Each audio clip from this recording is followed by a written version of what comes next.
class. So please stay for the whole class, and after that we'll have a short presentation on Janmashtami and the festivities, and then we'll have dinner prasadam downstairs. Okay. So we'll request everyone if you can kindly come forward, please. During the class we have many people walk into the temple room, so we don't want to disturb during the class. So if everyone can come forward. Thank you so much. Hare Krishna. Okay, thank you very much, Aditya Narayan Prabhu. And anybody who was here last week will remember that we talked about some of the limbs of devotional practice that are taught by our acharyas.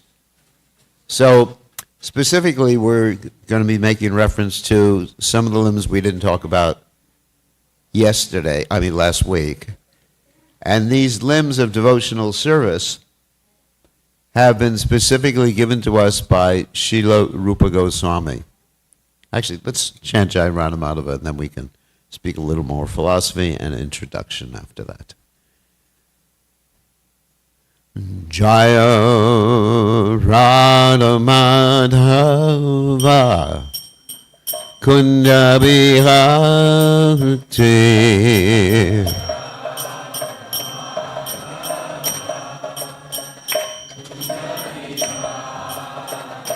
Joy Radhamadhava Kunda Biharte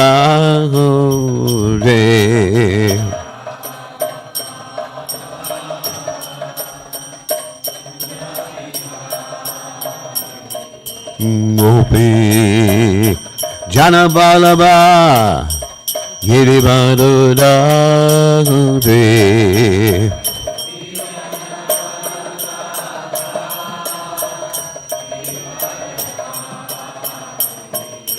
Gopi Janabalaba Giribadudade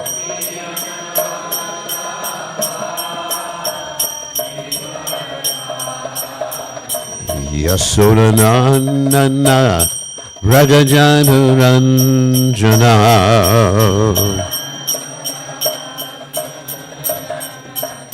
Yasodananda Rajajana Ranjana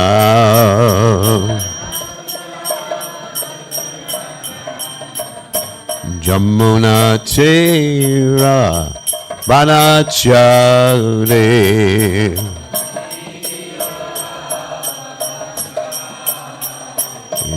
Yamuna Tera Manachati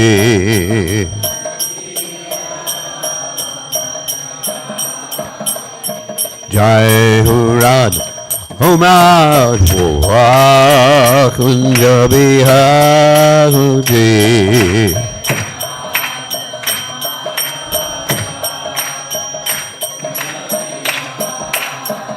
Jai Radho Madhova Kunja Bihari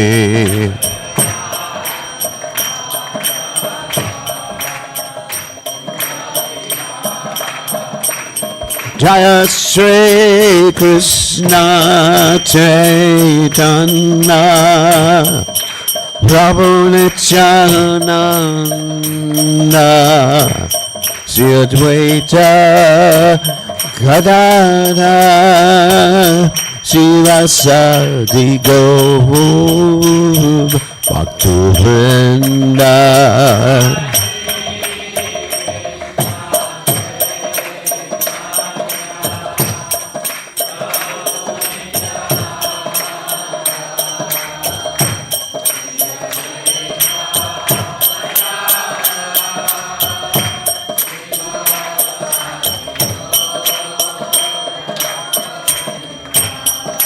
Jaya Sri Krishna Chaitanya Prabhu Nityananda Sri Advaita Gadadha Sivasadi Gaur Bhaktivinoda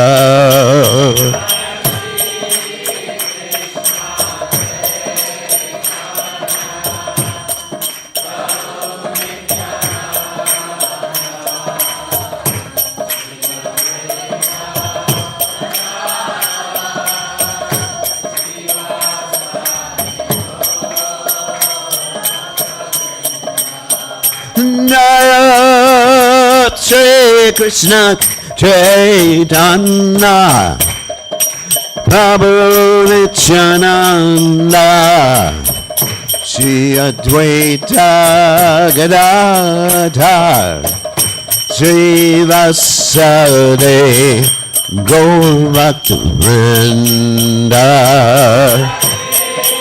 Krishna Chaitanya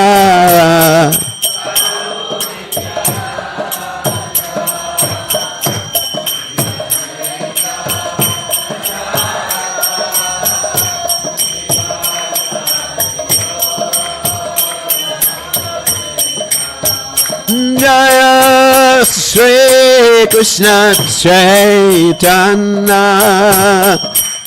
Prabhu Nityananda Shri Advaita Gadadhara Shri Vasudeva Gaur Bhakta Vrinda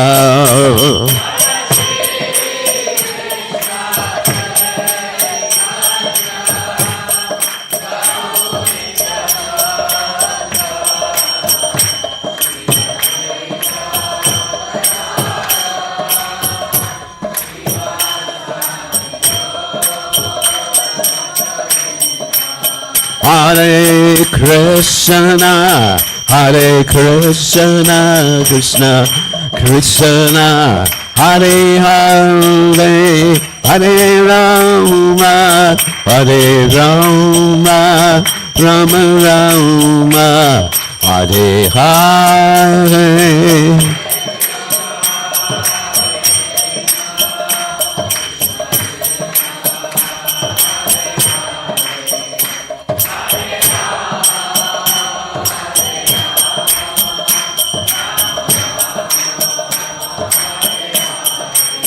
Hare Krishna, Hare Krishna, Krishna Krishna, Hare Hare, Hare Rama, Hare Rama, Rama Rama, Hare Hare.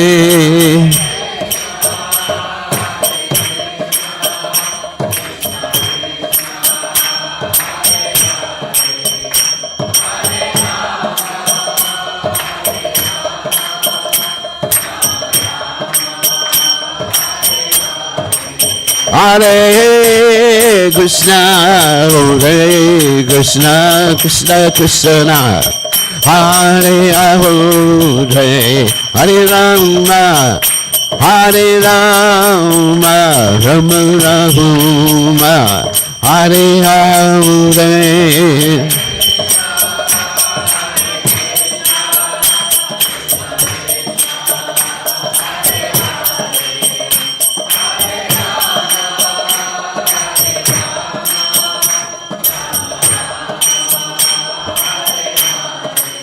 Hare Bo, Hachi Bo, Hare Bo, Hare Bo.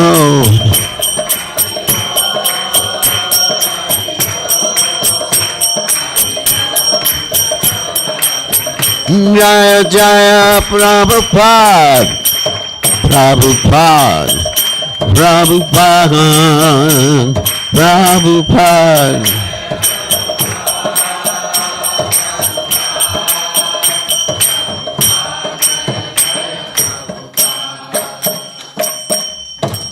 Jai Om Vishnupad Paramahansa Paravatikacharya Osuteta Satashi Shimad.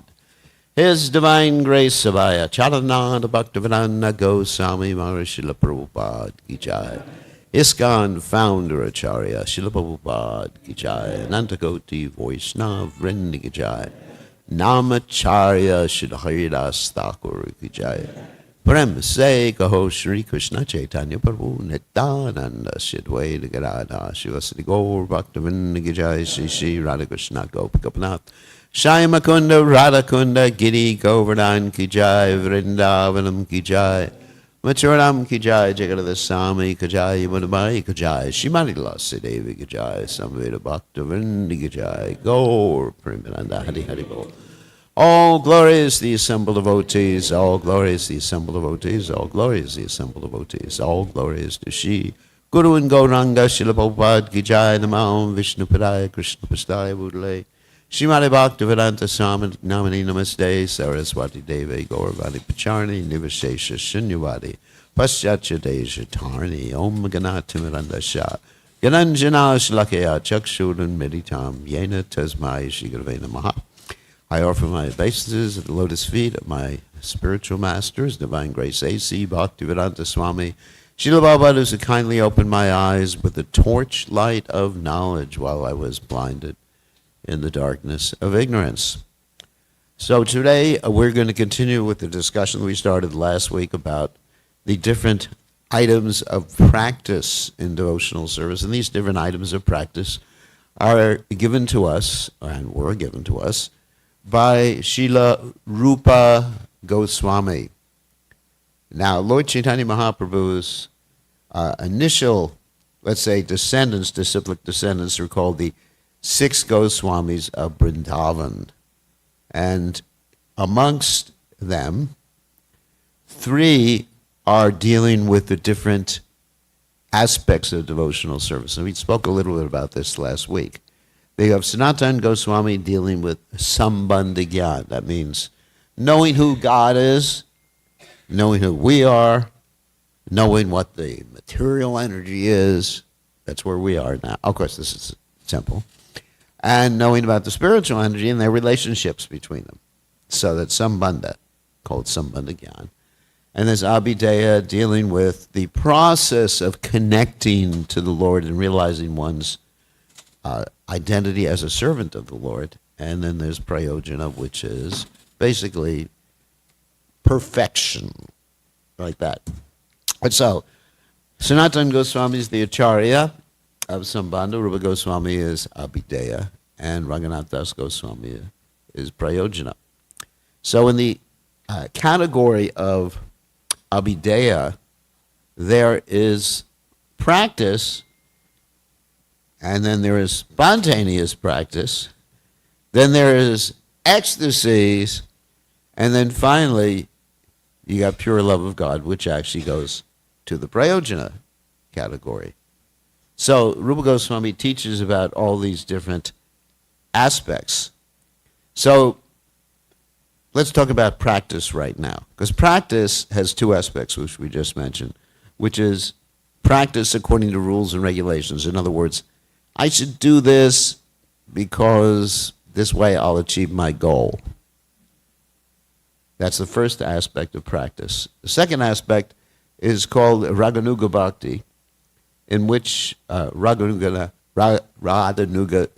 sadhana, basically, if you want to get really specific about it, which means I'm practicing, but I'd really like to do it. And in addition, I am getting a glimpse of who I am in the spiritual world and who am I going to follow in the footsteps of in the spiritual world. Because each and every one of us has a spiritual identity. Notice I said has. Not had, will have. Has a spiritual identity which we have forgotten. So by the process of bhakti, you gradually, it's like the sun coming up in the morning, the one gradually starts to see, let's say, different outlines and a little black and white, then color, and then you can finally identify everything that's there. So it's like, Krishna gives that example in the Gita. It was like the sun coming up in the morning. So, therefore, that's a higher stage of devotional service and practice, which we're not going to be talking about right now. We're not going to, I mean, we mention it, but we're not really going to get into detail about it. So these 64 limbs of devotional service and practice are principles. In other words, things that we should really be doing. But how to do them, that requires some specific application. What do I mean by that? There's details and principles. Principles are, like, let's give an example. Chanting Hare Krishna is a principle. Okay? But exactly how many rounds you chant, That's a detail. Or whether you're going to be sitting down chanting all your rounds, or walking around chanting all your rounds, or closing your eyes half and looking at the tip of your nose. We don't recommend that. Actually, Prabhupada said that the reason the yogis close their eyes half and look at the tip of their nose is because if they close their eyes all the way, they go to sleep. And if they open their eyes all the way, Maya. So you look at the tip of the nose, you're not going to really fall into Maya just looking at the tip of your nose. Nothing too interesting there. So anyway, so that's what I mean by details. Now, of course, in the Krishna conscious society, generally it is recommended to chant 16 rounds, especially for those taking initiation. That is a fact. However, for those who haven't taken initiation, the spiritual master, before they take initiation, of course, the spiritual master may say, okay, you just try to chant 8 rounds every day, or 4 rounds. I was just listening to a class that Prabhupada was giving. He said, just chant at least 1 round. Actually, Narayan Prabhu just said the same thing. Everyone should chant just 1 round a day. So these are details according to time, place, and circumstance. And just like one's practical service for the Lord, someone will be given the service of doing archana. So, that means the deity worship. Someone will be given the service of preaching Bhagavatam. Someone will be given the service of cleaning the temple. And incidentally, all those services are equal in Krishna's eyes, as long as you have devotion while you're doing them. As Rupa Goswami states in the Nectar Devotion, which is the Bhakti Rasamrita Sindhu, the original name, Anyabi Lashita Shunyam Jnana Karmana Vritam Anukuyena Krishnanushilanam Bhakti Uttamam. That devotional service is actually described in terms of your bhakti, how much devotion, or whether you have devotion when you're doing your service, doing what Krishna wants, right? Being active at it, and also jnana karma navritam, not being detached from this material world. Of course, the quality of being detached from the material world is not a prerequisite to take up Krishna consciousness. It's not that you have to be detached or even knowledgeable. These things are not necessary in order to be Krishna conscious. In fact, when one takes up Krishna consciousness, Vasudevi Bhagavati Bhakti Yoga Prayojita Janayati Asu Vairagyam Yanam Chayata Haitakam. This naturally arises. How does one naturally become detached from this world? Because one is raso vajram rasop yourself param dvashtani vartate. One is having a higher taste. That's how you become detached. Because if you try to become detached without having a higher taste, then it remains, your attachment remains even if you're not aware of it, and it will come out just like a seed that is dried up, appears not to be alive, but as soon as you put water on it, it sprouts, right? So artificial renunciation is not recommended. But one gets truly renounced from this world, not in a terrifying way, like generally we think about renunciation, sleeping on a bed of nails or something like that. That's terrifying. But one gets renounced in the sense of accepting everything favorable for serving Krishna and not being interested in those things that are not favorable. And that sort of renunciation is explained by the word nirapeksha. Nirapeksha means a disinterest. Not that you are getting angry at the things that you were attached to or are attached to and have a negative attitude towards them. I'll tell you a story that Prabhupada told. It's an interesting story. I'm sure some of you have heard the story. That once upon a time, there were 2 sannyasis who were walking down the road chanting their japa. And as they were walking down the road chanting their japa, they came to a stream. And there was a lady who needs some help crossing the stream. So one of the disciples, or sannyasis, decided to give the ladies a little bit of help. Sometimes the story is he carried her, or whatever. But anyway, he helped her cross the stream. And the other sannyasi was shocked. Oh my God. What has he done? Oh my God. He's a Dari sannyasi. Anyway, so they were walking. After this, of course, they didn't take the lady with them, fortunately. So they were walking. And the sannyasi who had not taken the lady or helped the lady, he was grumbling the whole time. Oh, I can't understand why he did that. You ever have that experience where you get really angry with someone? You can't stand that person anymore. So he was doing that. He was speaking under his breath. And then the second sannyasi would carry the lady said, "What are you grumbling about?"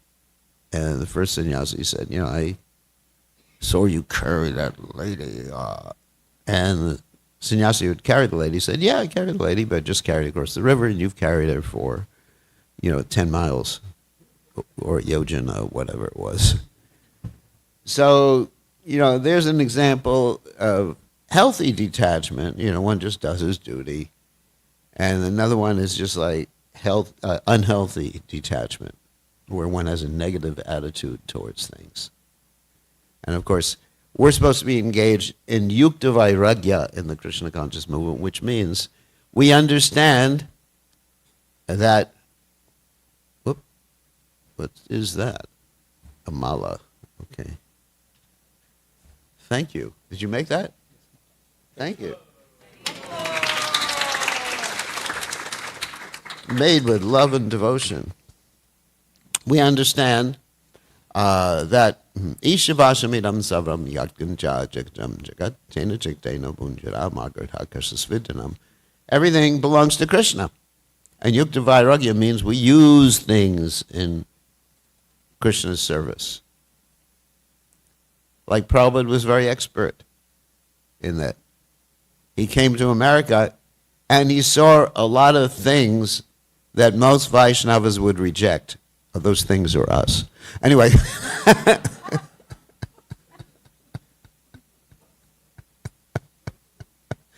Sorry.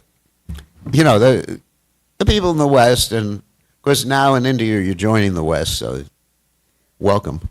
So, welcome to Malacha culture. So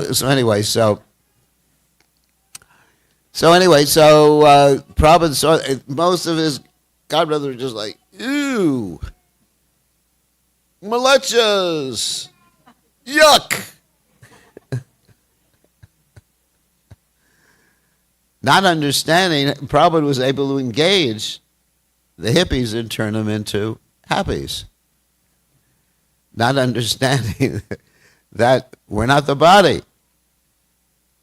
And the same thing happened with, let's say, Narottama Das Thakur, who was born in a so-called Shudra family, Kayasta family, and people didn't understand he was a great devotee of the Lord. Many people, they didn't understand. Later on they were convinced because of the external birth circumstances. But Prabhupada, he understood how to utilize everything in Krishna's service, and he engaged us all, and therefore we are here today because of that.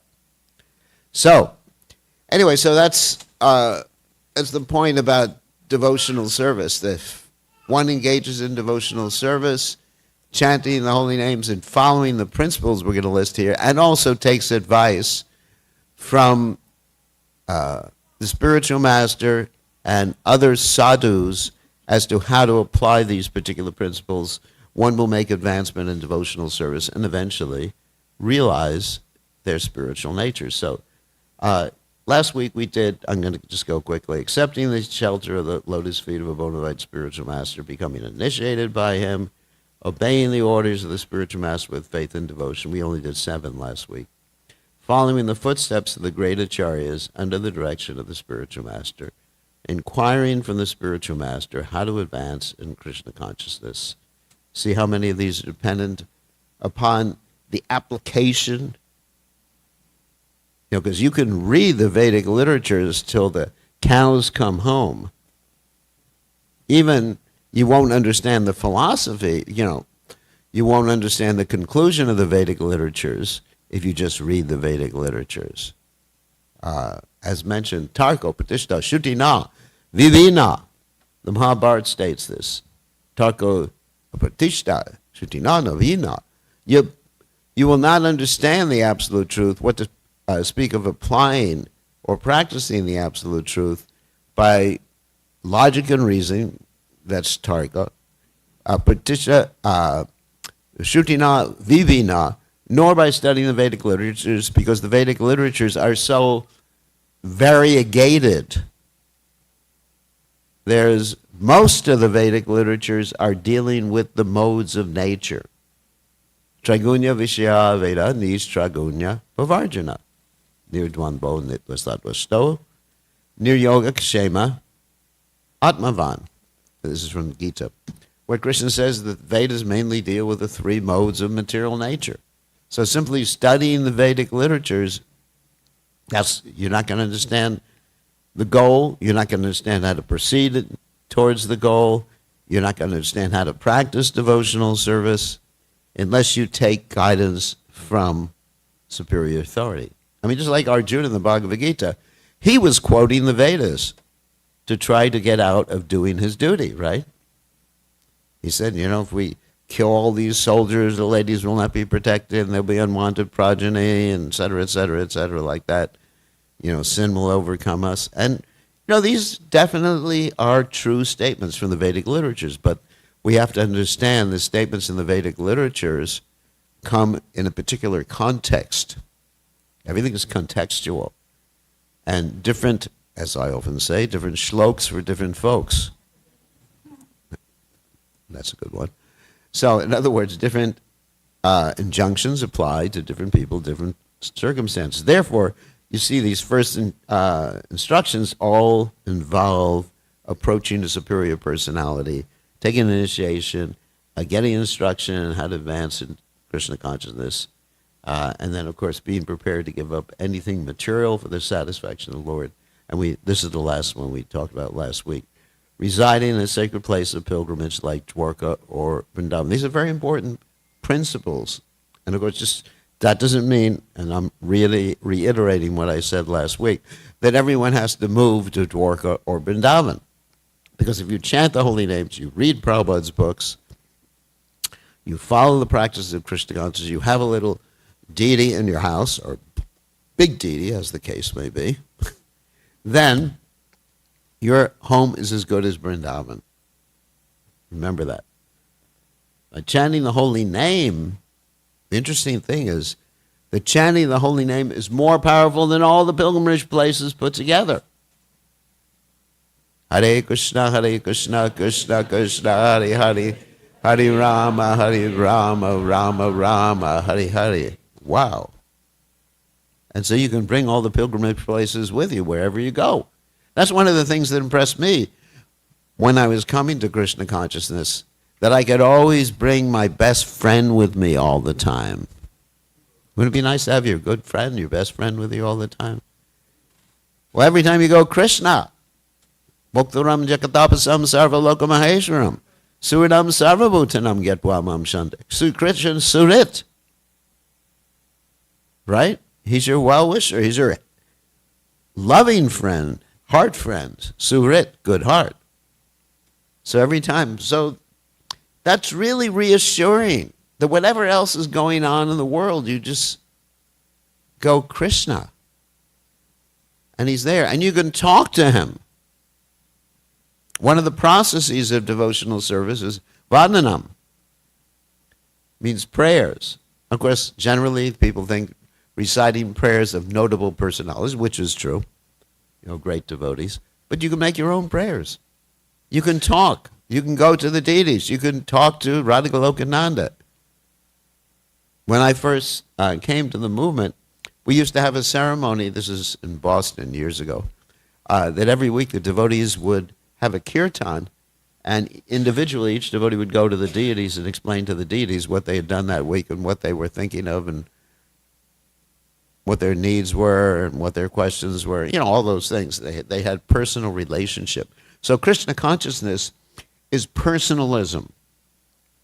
You have a personal relationship with the holy name, a personal relationship with the deities, a personal relationship with every aspect of Krishna consciousness, with the devotees. It's very personal. It's really sweet. Madhuram, Madhuram, right? Krishna is the emperor of sweetness. So if you remember this, that it's a heart connection, bhakti yoga, then everything becomes easy in Krishna consciousness. So anyway, so if you're remembering that, wherever you are is a holy place. Next one, which appears to be a little frightening for people, accepting only what is necessary or dealing with the material world only as far as necessary. Oh my God. Does that mean I have to give up my Tesla?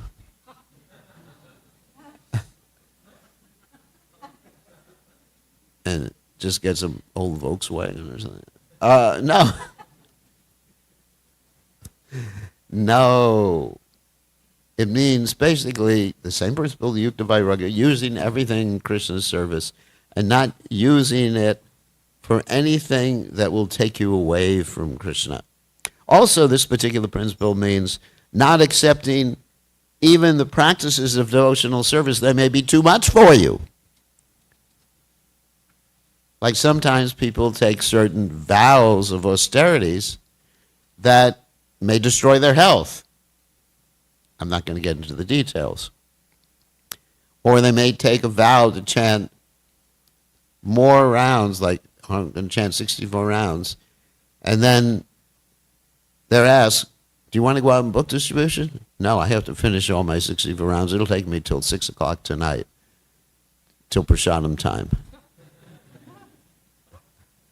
So one has to establish, this principle also indicates that one has to establish one's priorities. And the highest priority are the priorities established by the spiritual master. Like Srila Prabhupada has established priorities. And of course the first priority, well, Prabhupada's actually said the first priority is take care of your health. That may appear to be mundane, but without good health, how can you execute Krishna consciousness? In fact, Bhaktivinoda Thakur talks about this in his Shikshamrita, Chaitanya Shikshamrita.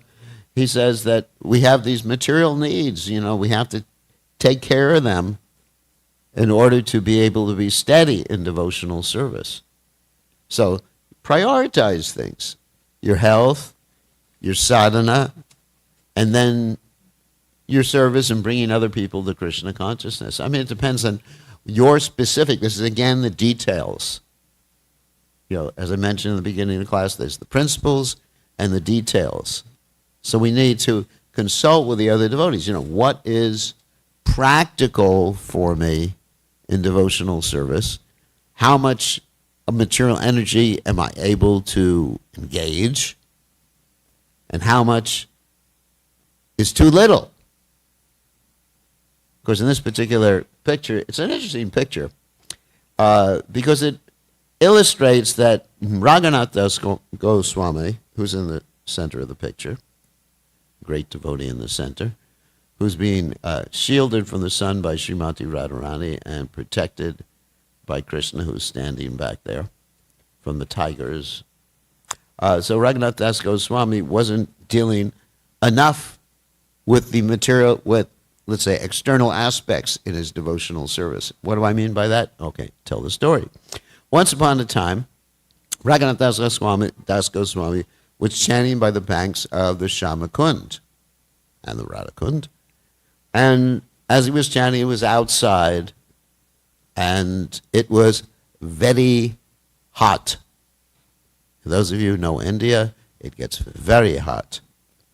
So it was very hot, and Sanatana Goswami comes along to try to visit him, and he sees that he is being, that is, Raghunath Das Goswami is being shielded from the sun by Srimati Radharani, who is also sweating because she's out there in the sun. And Sanatana Goswami tells Raghunath Das Goswami, I think you're a little too renounced. You should build a kutir. And he doesn't take it so seriously. I mean, sometimes the story is told in reverse with Krishna and Radharani, but it's the same principle. So he doesn't take it seriously. Please come in. The door has to remain closed or else it gets really hot in here. This room. So he doesn't take it seriously. He doesn't build a kutir. And then what happens is shortly thereafter, he's out chanting again. And I guess it's not that hot that day. But there's tigers around who are drinking from the Radhakund and Shaimakund. And tigers are a little dangerous, to say the least. And so then he notices that Krishna is there with a stick. And Krishna is not crying. And Krishna is protecting Raghunath Das Goswami. And so the Raghunath Das Goswami, at that point, is really chastised by Sanatana Goswami and told, you got to build a kutir. So finally he builds a kutir. So Raghunath Das Goswami was renounced, but that was too much renunciation. Because we're not supposed to take service from Krishna. You know, if I say I'm just going to sit here, I'm not going to make any endeavor for my prasadam. If it comes, it comes. And if it doesn't, and that may be a very high stage of sannyas, which I'm not at right now. That's called Paramahamsa. Anyway, we're more on the Madhukari stage. We go to different houses and ask for different rotis. Or at least pizza. So anyway,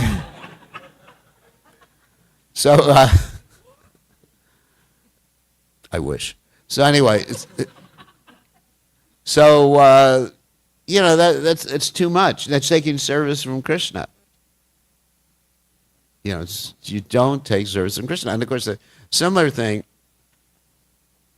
happened when Rupa Goswami got some kheer, or he got some ingredients for kheer, and he made the kheer for his brother Sanatana Goswami, and the ingredients were actually delivered by Srimati Radharani. And so we don't want to take service. You know, we need to do things like going to the doctor and everything like that. So this is another way of explaining this particular principle. Not that one has to be so renounced, but one has to figure out what one needs to keep body, soul together and be happy in this mature world so one can execute Krishna consciousness. For everyone, it's different. Some people, they may need a big family. Other people, they don't need a big family, or, you know, especially sannyasis shouldn't need big families.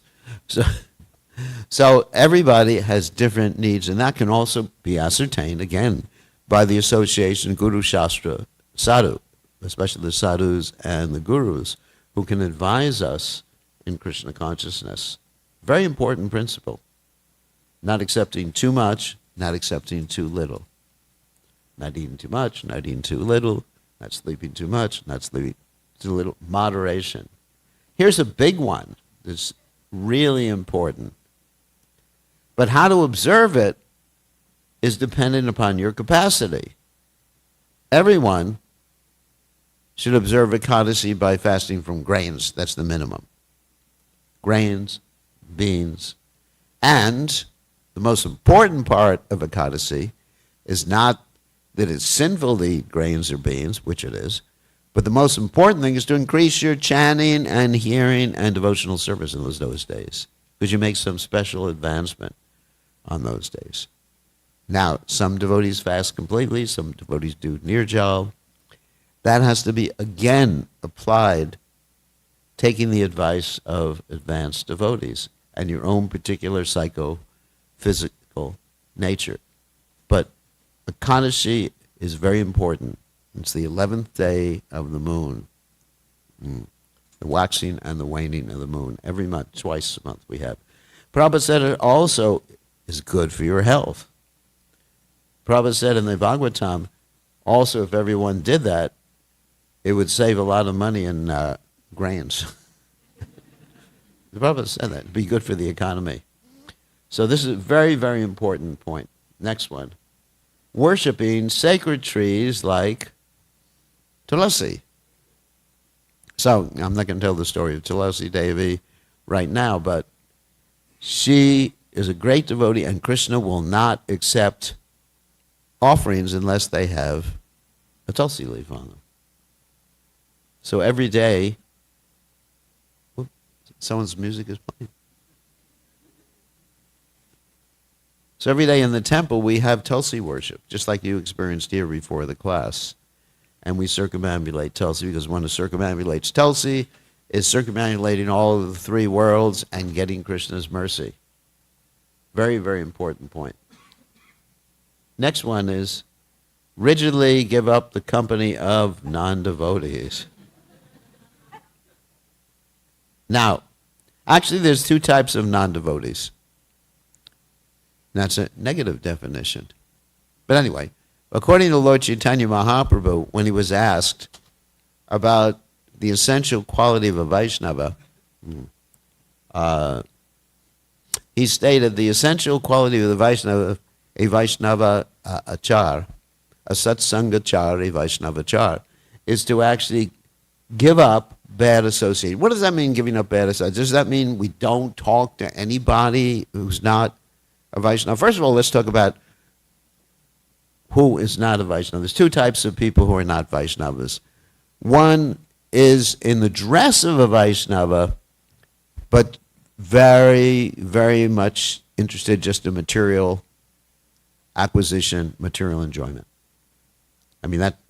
I know we all have some interest in material enjoyment and material acquisition, but to be absorbed in it and be doing your devotional service or preaching Krishna consciousness just so you can maintain yourself and not really being interested in Krishna consciousness, this is a non-Vaishnava.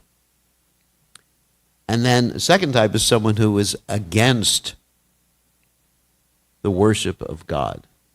Atheist, agnostic, namam duskritina muda prabhajante naradama mayaya parita jnana masuram bhavamashruta. Krishna says, he describes these different types of people who are not Krishna conscious. Namam duskritina mudha. Those who are simply just absorbed all day long and acquiring things and working. Because muda means like an ass. Those who are lowest of mankind. Those who are just like overcome by a sense of knowing everything, or those who are completely against the supremacy of the Supreme Lord. Those are non-devotees. So how does one do that in the world and still function? The point is, the intimate relationships would always be, or should always be, with those who are Vaishnavas. But we can have official relationships or even friendly relationships with others. So we have to be practical in this world. So, but as far as the dati pratigranati guyamakyati prichati, the loving exchanges, they should generally be with those who are Krishna conscious. That's all. But not that we should act fanatically. Next one is, one should not instruct a person who is not desirous of accepting devotional service. That makes a lot of sense, doesn't it? Because if you instruct a person who is not desirous of hearing about Krishna, that person may commit offenses. Next one is, one should not be very enthusiastic about constructing costly temples. Interesting. What does that mean? Well, one can be enthusiastic about constructing costly temples if the temples are going to bring people to Krishna consciousness. Here's an if. If you are constructing a temple just to for your own aggrandizement, just like a businessman may be constructing a big house or something like that, That's the point. But if you can construct a costly temple and it'll bring people, the whole purpose of temples is to bring people to Krishna consciousness. Just like we have a temple here. We're here because we want to bring people to Krishna. I wouldn't have constructed this temple because this is not a costly temple. But I wouldn't have constructed this temple if we didn't have an idea of bringing people to Krishna consciousness. I would have been very happy just chanting myself. So there was so much money spent, and hopefully in the future, if our friends there help us facilitate this, like Nityanarayan Prabhu and Vikashananda Krishna. So hopefully we'll have a bigger temple room, and we're enthusiastic about that because we want more people to come and chant Hare Krishna. So that's, utility is the principle. Prabhupada gave that as one of the 4 sort of regulative principles of the movement. You know, books are the basis, purity is the force, utility is the principle. Preaching is the essence. So we just have to keep things in the right perspective. But just to make a big temple, just so that people can come and eat and sleep, is not really the point. So. And next one, okay, this should be the last one because then we could take questions. One should not try to read too many books, nor should one develop the idea of earning his livelihood by lecturing on professionally reciting Srimad Bhagavatam or Bhagavad Gita, or Srimad Bhagavatam. In other words, as Prabhupada explained, we have some basic books in Krishna consciousness, we learn the philosophy, and we can study more books, more of the Acharya's books if we like, but not for the purpose of impressing people or making money or anything like that. It always has to be for the purpose of increasing our own bhakti and increasing the bhakti of others. Okay, we'll keep it short since there's some announcements. So any questions or comments about anything I've said here or anything Rupa Goswami has presented? Yes. And one of the qualities we discussed today was to, as much as possible, avoid association of non-devotees. Yeah. So when intimate association. Yeah, in a current neophyte stage, when we go out, speaking for myself, in a work environment, a professional environment, yeah, it feels to me that I have to turn on my devotee switch when I come. Like it's not natural because I am all. That's right. So how to grow my consciousness where I do it as a duty and not get attached? You have to remember why you're doing what you're doing when you're doing it. Yeah, you actually have a different aspect of your personality. You become schizophrenic. So, yeah, you definitely have to switch gears, so to speak. That, yes, this is my professional aspect.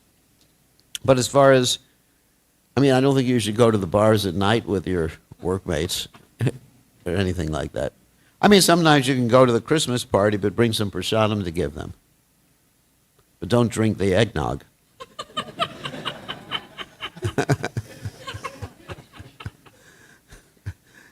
You understand? I mean, it requires some mature discrimination. Not that one should just be, every time they see someone who's not Krishna conscious, just go, oh. We should be compassionate. We also can have loving exchanges with those who are not Krishna conscious because we really care for them. We care. We pray to Krishna. We see everybody. Yomam pashati sarvatra, sarvam chamayu pashati. Dashaham na pranashami, sachame na pranashati, as Krishna says in Gita 6:30. One should see Krishna everywhere and see everything in Krishna. So when we look at someone who may not be acting as a devotee, we should think they've just forgotten that they're devotees, and Krishna is in their heart, and you're praying to Krishna that somehow or other he will awaken them. Or you can be an instrument in helping to awaken them. But you also have to be careful insofar as how much you can present to them. Usually, in a professional setting, and I do have to go out and do different things. I don't have to work a job, obviously. This is my job. So usually in a professional setting, if I'm in a setting like that, I will wait until someone asks a question. You know, someone says, oh, what are those things around your neck? And I explain, you know, what is... And, you know, when I'm traveling, people ask all the time, you know, what is this thing hanging off the back of your head? And I explain what it is. So, and then if someone's interested, they'll inquire further. But you have to be really careful not to be too pushy in presenting Krishna consciousness. Of course, those who are going out in book distribution, they have to be a little bit more enthusiastic than that. They have to awaken very, very quickly people's bhakti, get them to get a book and get them to reciprocate for the book. So there's different circumstances. But in the workplace you're going into, then it's a question of shifting gears, but realizing I'm doing this to please Krishna. What you're doing, what you do, how you're doing it, where you're doing it, purpose of what you're doing, have always be in the back of your mind. So, yes. Hare Krishna, Gurudev. As an add-on to that question, but more of a student perspective to it, semester starting tomorrow, but and as you said, switching gears, my gear will switch to, you know, academics fully, you know. Yeah. And for me personally, the summer has been nice in the sense that I've been able to connect much more spiritually. But one thing I noticed that when I switch the gear on material, the focus switches. And even when I think, oh, it's all theoretical, that I'm doing this for Krishna, that's theoretical. But what I'm actually doing it for, it's completely different. And it remains in the head. What's your motivation? What's your motivation? To be honest, I don't even know. I just go on blindly. I think it's a question of being introspective with yourself. Because I'm not saying in your case, this is not a particular criticism, but you may be doing it for other purposes other than Krishna. Or bringing people to Krishna consciousness. Obviously, you know, one has a family, one is thinking, I'm doing this to help my family be Krishna conscious, I'm doing it to support my family, which is my dharma. So you connect all that with Krishna. So it's a question of being introspective. Why am I doing, even while you're not doing it, or before you do it, or after you do it, you should be thinking, what was my motivation when I was doing that? And then pray to Krishna. Because motivation is actually extremely important. You know, the why factor. Well, I'm doing my studies because I really enjoy mathematics. You know, whatever. You don't? Depends. That was my Maya. Mathematics and science, you know. So, you know, so you have to catch yourself sometimes. And just, you know, motivation. And then if you're motivated by pleasing Krishna, then even when there's challenges in your activities, you will not be motivated by false ego and become disturbed. You'll be more fixed. Just like Arjuna. Arjuna, how was he motivated? He was fighting. He really wasn't motivated by, let me kill this grandfather Bhishma. I mean, phew, can you imagine that? But his motivation was to please Krishna. That's a test. So, okay. Oh, yeah, we got a question. Okay. So there was a point here that one should not instruct a person who is not desirous to hear about Krishna. That's right. But Chaitanya Mahaprabhu always says, Jare dekhe tare kaho Krishna Upadesh, upadesh. Marigay Guru Hoy Tori Desh. So how to explain that? It's not an all or nothing thing. You find out, because, you know, we know one of the offenses on chanting Hare Krishna. You know that offense? To instruct those who are faithless about the glories of the holy name. So the way I usually explain that during initiation is that try to understand how much you can explain to someone, how much you cannot explain to them, and explain that appropriate amount. Not more, not less. And that involves knowing who you're talking to. But if someone is blasphemous, and it also involves knowing, sorry, let me go back a little. It knows how much advanced you are. For example, Lord Chaitanya Mahaprabhu was able to preach to Prakasananda Saraswati, right? But if we try to do that, you get the point? So, who to preach to, or who to explain, how much to explain to them. And you see that Lord Chaitanya Mahaprabhu's associates like Chandrasekhar and Tapan Mishra, they weren't even, they couldn't approach Prakasananda Saraswati, isn't it? Because they didn't have that adhikar. So you have an adhikar to approach, because of your level of devotional service, you're able to explain things, your understanding of philosophy, to be able to approach certain people, and to understand certain people, you just can't, because you're not on the level of Lord Chaitanya. If you study the Sarirakya Bhasha of Sripad Shankaracharya, you may lose all your devotional service. Whereas, one of my godbrothers studied it to try to defeat them, and he didn't lose his devotional service. That was Gopi Pranadana Prabhu. Because he had his adhikar, he had the adhikar to be able to do that. So understand what is your adhikar, where they're at, how much you can get away with, because you don't want to risk your devotional service. Okay? Thank you so much. All right. Rishikesh, you have a question. And then that's it. Last question. Hare Krishna Gurudev. Thank you. There are certain devotees, who, when they preach to the higher, like in universities, Yeah. they don't directly quote Bhagavad Gita verses, but they That's right. talk something which is really relevant to them. Right. Although it is Krishna conscious. That's okay, right? Yeah. If you can paraphrase things like Prabhupada. Okay, here's an example. Prabhupada was preaching to kids it was in Fiji actually. He was preaching to little children. And he said to them, without quoting, he said, point to yourself. You're this, you're the stomach, you're the nose, you're the eyes. And that's not a Bhagavad Gita verse or anything. Point to yourself. But help them understand there's a soul in the body. So according to time, place, and circumstance, we can... But ultimately, Prabhupada did say, what is the use of your preaching unless they join us or give a donation or start chanting the holy name? I mean, they really, if we just preach, oh, you're not the body, you're the soul, that's not really going to help people until they actually take up some seva or service or chanting at least. That's when the purification occurs. Or taking prasadam.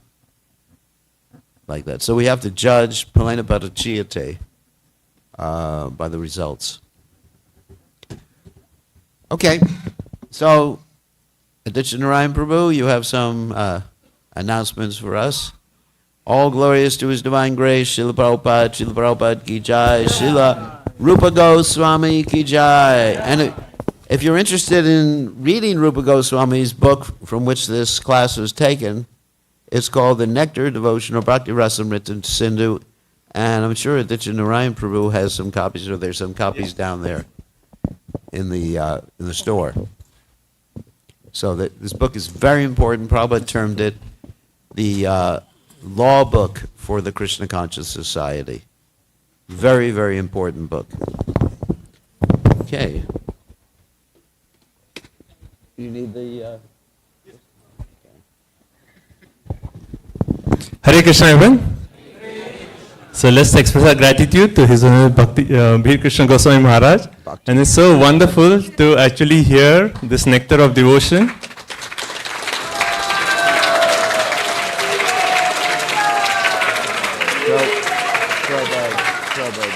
especially for Janmashtami, we can actually meditate on these points and see how we can actually bring these points into our life as a practical aspect of sadhana. Like Maharaj mentioned, worshipping Tulsi as one of the points, observing Ekadashi. So this Janmashtami, we can take a vow that, okay, few of these points, we want to make it as a part of our daily life. Right? So thank you so much, Maharaj. Maharaj is preparing the perfect mood to actually welcome Shri Krishna Janmashtami. Janmashtami. His Holiness Bhai Krishna Goswami Maharaj ki. So everyone, we request your attention for next 10 minutes before we go down for prasadam, because we're going to talk about a few important announcements and Janmashtami. So we'll start with Vikasan Prabhu has some announcements. Hare Krishna, dear devotees. A couple of announcements I'd like to make. One is that this year, again, in this whole area of RTP, including all the various cities, all the temples here in Raleigh, there is this competition for Bhagavad Gita. What this is, it's a Bhagavad Gita competition for the youth, those who are 25 and younger. And there are two groups, and one is 9th and below, and then the other one is, I think, 14 and above. So 14 and below and 14 and above. And what they do is, this is conducted in the HSNC, it is organized by the Hindu University of America. And what they do is, they basically have two exams. One is, it's a written exam. And once after the written exam is done, the select set of candidates will be then called on for a personal interview exam. And after that, they will award prizes. And they have really lucrative prizes. The whole purpose and the mission that they are trying to do is to really encourage our youth, our children, to study Bhagavad Gita. Isn't that something we already do? Isn't that something we already have been doing that for, I don't know, last 50 some years? Just so you know, last year we participated and 2 youth from our congregation got the first prize and the second prize. And we want to repeat that this year. So the exam is on the 24th. It's going to be in HSNC. We put out that information on the WhatsApp group. Please encourage the youth to register and participate. We are going to have some preparatory classes on Zoom, and they'll be held this week and next week. So we'll prepare, we'll just prepare in the sense we will do a quick revision of all the 18 chapters, the key points that are being mentioned in those chapters. We'll go ahead and we'll mention all of those and do a quick refresher. It's not that, you can like really blend Bhagavad Gita and pour it into a smoothie in 2 weeks. Not going to happen. But because our youth has been studying Bhagavad Gita for so long and they are already well versed, so this is more of a back when I was in college, they used to call it LMR, last minute review. So this is going to be a preparatory session. We'll do this over Zoom. Please encourage your youth. Go ahead and sign up. If you don't have that information, let me know. Let Aditya Narayan Prabhu know. We'll go ahead and we'll send you that information, that link for where you can go ahead and register. So that's one thing. The second thing is we have these birthdays that we do. Prabhu, can I get the birthday list? We have this birthday blessing seva where we have the devotees whose birthdays are going to fall this next coming week. And for those devotees, we have prayers. Satya Prabhuji, he actually prays on behalf of these devotees to Shri Radha Golokananda for their spiritual protection as well as devotion. And on the day of their birthday, they get a text message with birthday blessings as well as an email with detailed blessings from Shri Radha Golokananda. So this week, we are celebrating the birthdays of Kabir, Uttara Srinivasan, Vaishnavi Chintalapati, Rukmini Desaraju, Sajal Kaushik, Dhira Krishna Prabhu, and Rukmini Mataji. Haribol! And if you would like to sign up, if you are not in the system, then please go ahead and scan this QR code at the bottom of the page, fill out the information, and you'll be right into the system. Thank you very much. Hare Krishna. Thank you, Prabhu. So coming up to our announcements about the festivals. So coming up on next Monday, so 7-8 days from now, is Balaram Purnima. Shri Balaram Ji ki. And in Srimad Bhagavatam 10 canto, we actually see how it is described that Balaram appeared in the womb of Devaki to prepare the womb for Krishna to appear. So similarly, Balaram Purnima is such an important festival for us to come and pray to Balaram for that spiritual strength and the spiritual mercy so that we can actually welcome Krishna into the core of our hearts. So very important festival is on a Monday. So we'll be starting at 5 p.m. and we'll have His Holiness Bir Krishna Goswami Maharaj will give the talk. We'll have Abhishek of Krishna Balaram, Artik, and wonderful prasadam. Right? So please join us on Monday, 19th. And then, also we have our Bhadra campaign coming up. So this is actually in September. And this is all around the world. We encourage everyone to actually help us distribute Srimad Bhagavatam. And as part of this campaign, we are actually learning one shloka from Srimad Bhagavatam every week. So we'll have the shloka and immediately we'll move on to Janmashtami. Right? So this Bhadra campaign is very nice. All parts of the world, like today morning we had a global call with people from everywhere. Europe, South Africa, India for sure, and Middle East, Australia. Everyone joined the call. And everyone was focusing on how we can share this Bhagavad Purana with everyone. This is the real nectar for this age of Kali Yuga. This is actually the incarnation of Krishna in this age of Kali Yuga. So everyone here, we encourage you to get a full set of Srimad Bhagavatam. You can sign up today, or you can give it as a gift to your friends, relatives in India, any part of the world, or you can also sponsor Bhagavatams which we are placing in villages in India. You know, who cannot afford Bhagavatam, you can just sponsor a set and the entire village will be blessed with a Srimad Bhagavatam set. So many opportunities, please stop by the book table, you'll have more information. The shloka for this week, Rishikesh Prabhu is going to help us recite.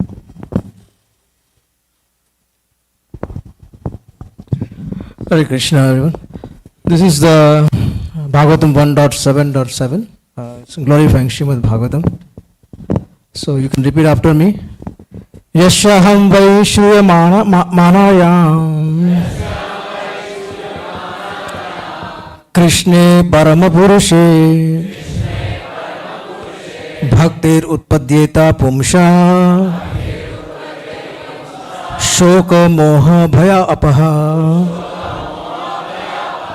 So it says Yashaham vai shriya manayam. This particular literature, anyone who hears with a receptive ear, with a humble heart, about Krishna Parama Purusha, which Krishna is Supreme Personality, you got it? Then what will be the result? Bhaktir Utpadyeta Pumisha, his devotion. We are naturally devotees, we are part and parcel of Krishna. We have simply forgotten our relationship. So that natural loving propensity or loving love for bhakti will come from our heart. And Shoka Moya, as soon as it comes and sprouts from our heart, then what will be the result? Shoka, lamentation, moha, illusion, and bhaya, fear will go away, apaha. So, can you go to English? So you can repeat after this. Simply by giving all reception to this Vedic literature, the feeling for loving devotional service to the Lord Krishna, the Supreme Personality of Godhead, sprouts up at once to extinguish the fire of lamentation, illusion, and fearfulness.